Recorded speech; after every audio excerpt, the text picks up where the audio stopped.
Fala pessoal, sejam bem-vindos a mais um vídeo aqui no canal. Já aproveite e faça ali a sua inscrição para que você receba mais conteúdos como este. Conteúdos aí, né? O foco do canal é ajudar profissionais de cibersegurança a se desenvolverem. Tecnologia e cibersegurança são o nosso foco aqui.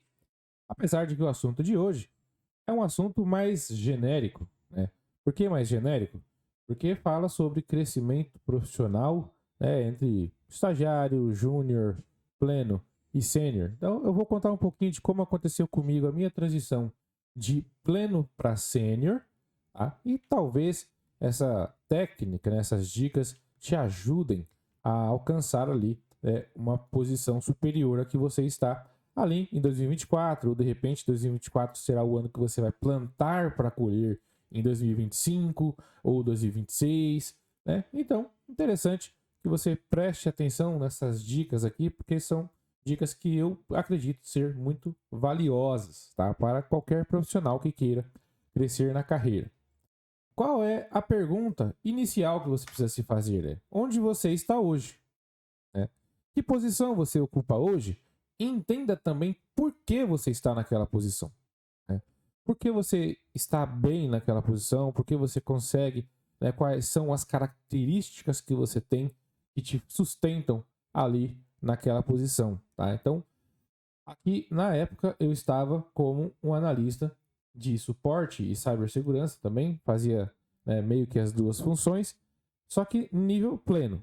Então, eu tinha acabado de entrar ali no nível pleno, estava ali alguns meses, e eu comecei a refletir quanto tempo eu gostaria de ficar naquela posição, né, e subir como um profissional sênior.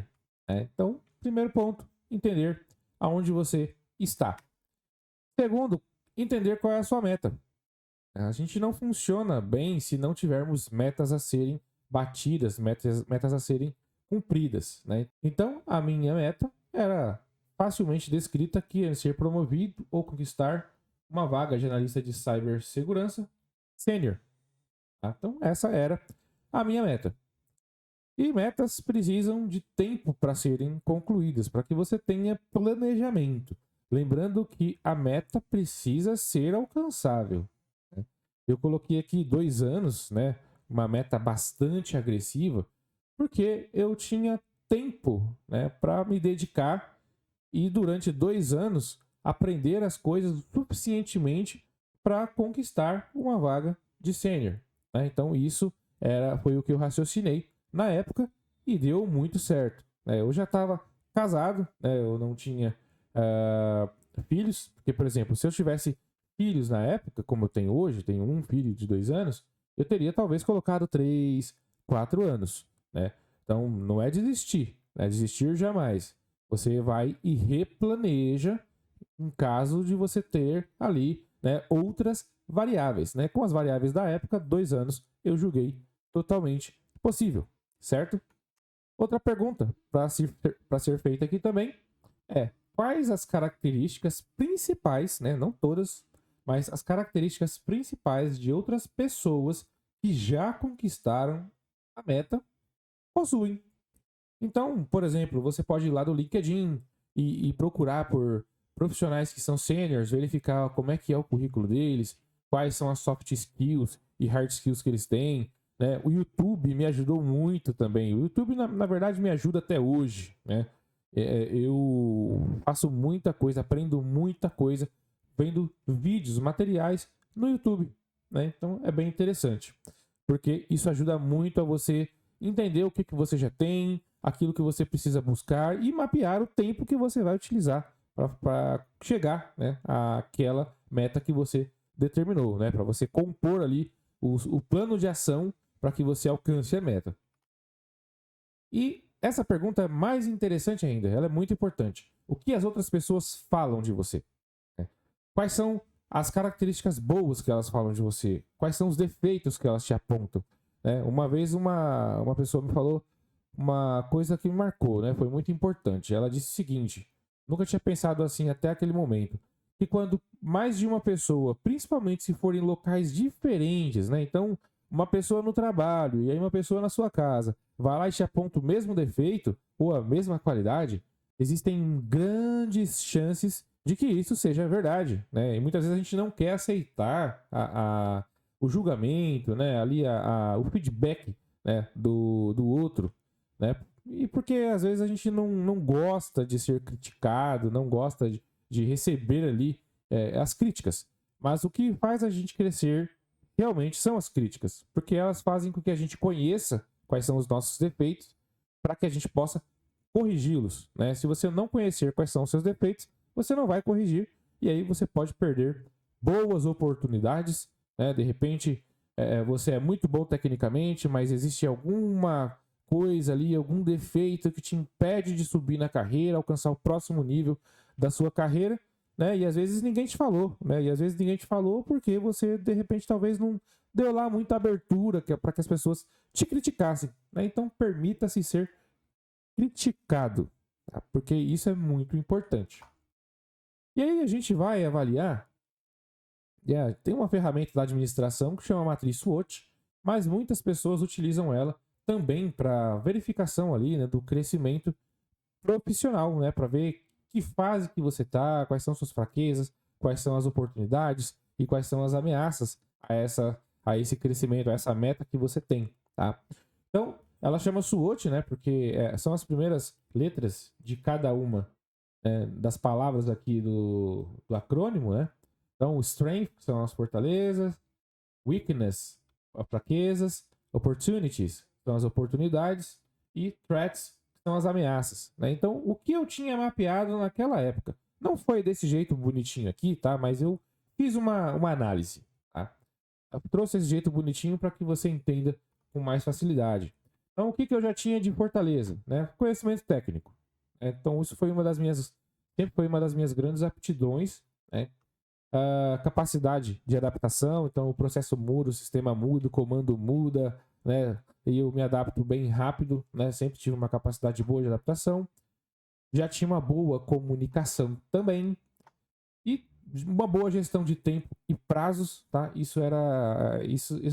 Eram as características positivas, né, que eu tinha. Lembrando que muito do que está aqui, outras pessoas me falavam, né? Outras pessoas elogiavam. Então eu falei, bom, se outras pessoas estão elogiando, é mais preciso do que se fosse eu analisando, né?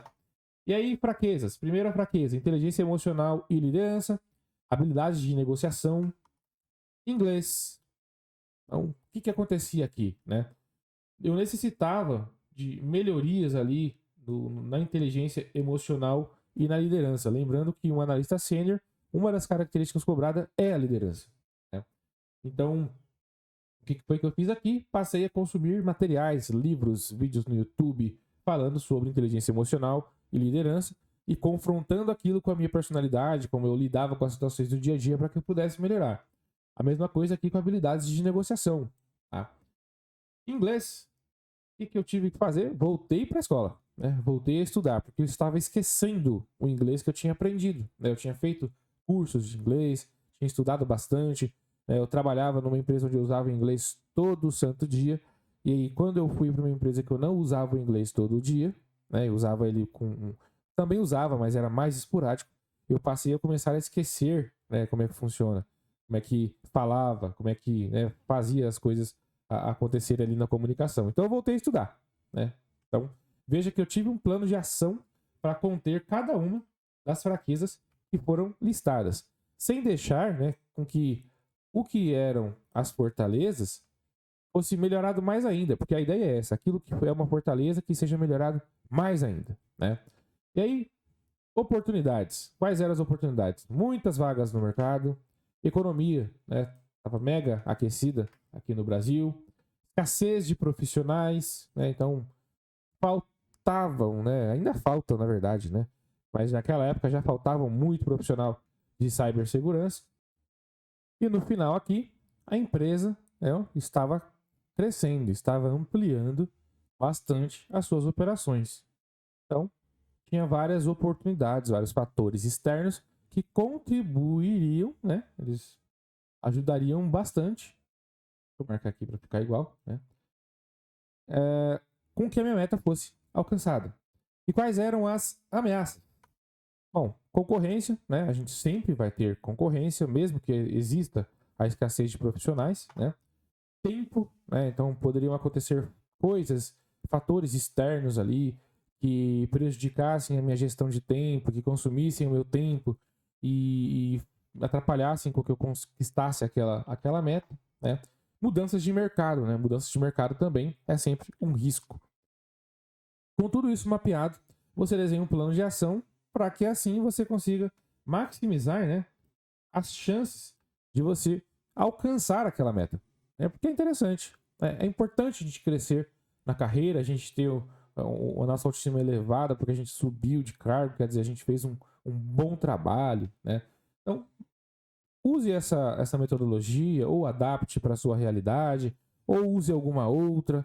Mas o importante é que a gente esteja sempre em crescimento, constante crescimento. Tá, pessoal? Então, depois me diga se você já teve alguma história parecida, ou se você concorda, ou se você discorda. Coloca aí nos comentários. Não esqueça também de curtir, de compartilhar e se inscrever no canal.